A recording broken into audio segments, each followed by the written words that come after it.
Contentment is not earned, is one way to say it. Contentment is not earned, it is learned.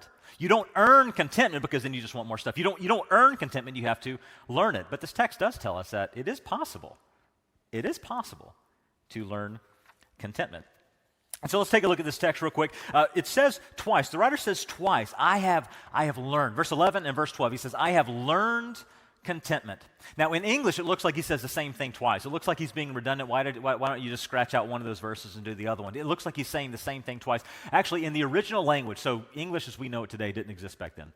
So 2,000 years ago, this was written in Koine Greek, which is kind of a dead language. But in that language, in the original letter this was written in, there's actually two very different words that are used there. It's completely different words. They both kind of mean learn, so it's translated that way. But what he's saying here is there's two types of learning that happens here. There's two forms of learning that can get you to contentment.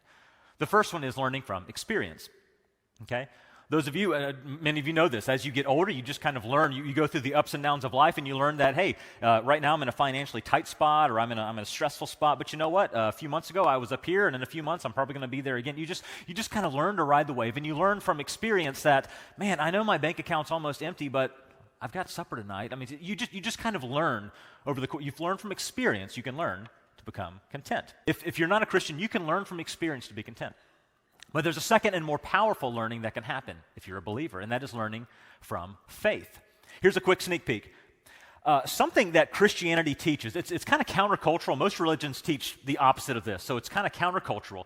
But Christianity teaches, one of its fundamental teachings is that you are not enough. You don't have enough, you're not good enough, you are not sufficient in and of yourself. And a lot of religions teach that if you look within yourself, you can find satisfaction and fulfillment, and everything you need is within yourself.